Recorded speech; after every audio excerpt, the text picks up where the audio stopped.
Pour des aides. La première fois, c'est quand son beau-père, Jétro, est venu pour le retrouver. Jétro lui dit, il te faut des collaborateurs dans différents secteurs. Donc, des gens à qui tu vas déléguer certaines tâches qui te chargent. Et Moïse les a recrutés en Exode 18. Il les a établis. Nombre 11 se passe des années plus tard. Jétro lui avait dit, dans le livre de Exode 18, si tu travailles seul, tu vas t'épuiser toi-même.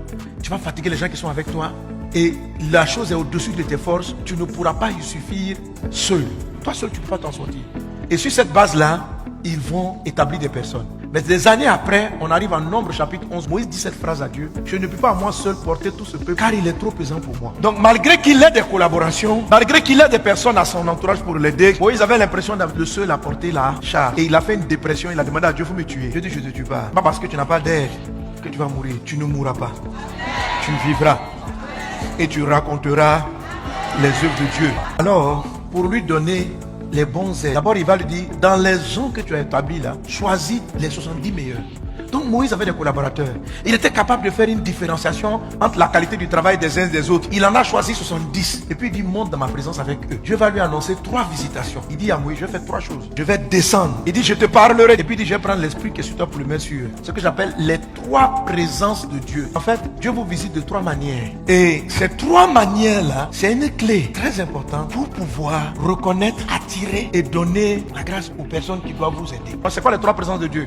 La face de Dieu, la voix de Dieu et puis l'onction. C'est l'onction qui permet de prendre la victoire que Dieu vous a donnée et puis la transférer sur d'autres personnes. Écoutez, si ton aide n'a pas l'esprit, c'est-à-dire que c'est à toi Dieu parle. Dieu dit à Moïse, je te parlerai. Il n'a pas dit je vais parler aux 70. Les 70 vont venir t'aider, mais c'est à toi Dieu parle. C'est à toi Dieu dit, je bâtirai. Quand Dieu te parle, quand tu entends sa voix, sur ce qu'il va faire avec toi, si tu déclenches la 3e présence, qu'on appelle l'onction, la faveur qui est sur toi, c'est comme si Dieu va la répandre. Et il y a des gens qui vont avoir ton esprit. Quand il dit ton esprit, ils vont comprendre ce que tu comprends. Tu sais, quelqu'un ne peut pas t'aider si ce n'est pas ce que tu transportes. Aider une personne, c'est décharger la personne. Donc, Dieu t'a parlé. C'est à toi, Dieu a dit que tu vas réaliser une telle vision. Mais Dieu n'a pas dit ça à tes aides. Pour qu'ils le leur disent, il dit à Moïse, je prendrai l'esprit qui est sur toi, je le mettrai sur eux. Si tu as pris une assistante secrétaire pour t'aider et elle n'a pas ton esprit, tu dis, pardon, écris-moi un courrier, je veux écrire au directeur pour faire telle demande. La personne vient, monsieur, je vais écrire.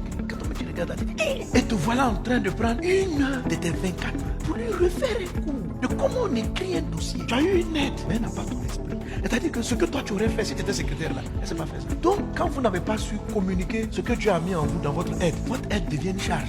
Moïse dit, j'ai des responsables avec moi, mais je suis seul à porter le peuple. On a envie de lui dire, mais pourquoi tu es seul? Et ce que Jétro t'a fait nommer en Exode 18 là, ils sont pas là. Mais Moïse même ne comprenait pas le problème en fait. C'est Dieu qui lui explique, c'est parce qu'ils n'ont pas ton esprit. Il dit, je descendrai, tu vas voir ma face, je te parlerai, Dieu, je prendrai l'esprit qui est sur toi, je le mets sur eux. Et puis c'est avec ça qu'ils vont pouvoir t'aider. Si la nounou qui est venue t'aider à la maison n'a pas ton esprit, elle ne peut pas comprendre ce dont tu as besoin en termes de nettoyage de la maison. Quand tu vas arriver, moi je travaille, je suis fatigué, je dois faire la cuisine. Au lieu que la cuisine te décharge, le repas que tu manges, ça te charge, ça te donne mal au ventre. Tu es obligé maintenant d'aller payer un restaurant. Oh, tu as déjà payé les charges pour la cuisine, mais comme on prépare mal. Écoutez, Satan est dans ces détails pour vous épuiser sur le long terme. Ça veut dire des petites choses que vous réglez. Petit.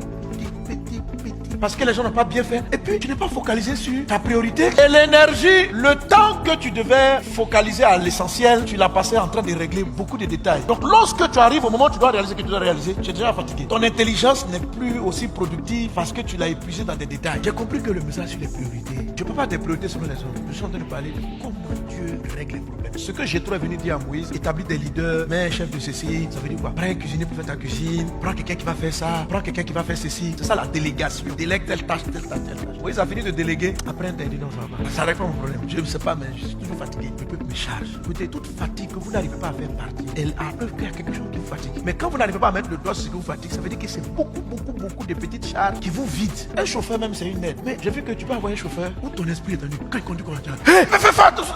Conduit, mais c'est toi qui conduis. C'est-à-dire, il est au volant, hein, mais toi, tu es là. Oh, sur le trajet là, tu étais censé être au repos, réfléchir à tes dossiers, regarder les documents. Là, tu regardes pas les documents, hein. Tu regardes pas. J'ai réalisé que c'est souvent ce qui fait que beaucoup de gens meurent avant le temps ou sont trop épuisés pour réaliser ce que Dieu a mis dans leur cœur. Si Satan n'arrive pas à t'empêcher, surtout quand tu es quelqu'un de très déterminé, quand tu es quelqu'un qui a une force intérieure d'aller jusqu'au bout, c'est des petites fatigues qui vont te finir. Là, tous les jours, jour après jour, on te puise le temps d'arriver sur les vrais dossiers. C'est-à-dire, tu prends la route, 30 minutes avec les bouchons, en train de conduire avec ton chauffeur pendant que tu es assis derrière. Quand tu arrives là, c'est maintenant que tu dois te reconcentrer. Parce que je me suis rendu compte, hein. Bon, je suis béni Dieu pour mes frères de Kinshasa.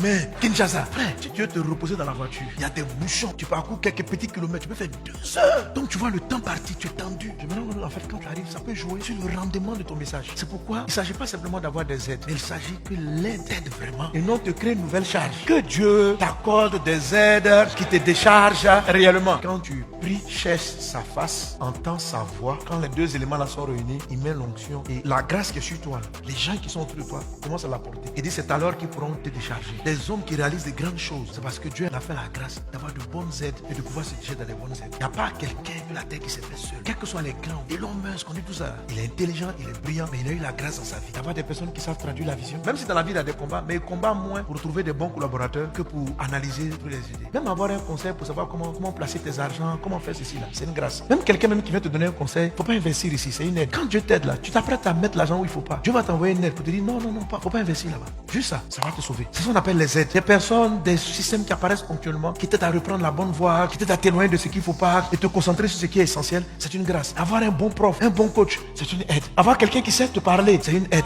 Avoir quelqu'un qui sait t'encourager, c'est une aide. Avoir quelqu'un qui a la parole qu'il faut pour t'aider à sortir de tout, c'est une aide. Avoir quelqu'un qui sait quand tu as des besoins, qui vient et qui t'apporte la ressource, c'est une aide. Dieu te les accorde dans le nom de Jésus. Dieu te les accorde dans le nom de Jésus. Amen. Amen. Amen.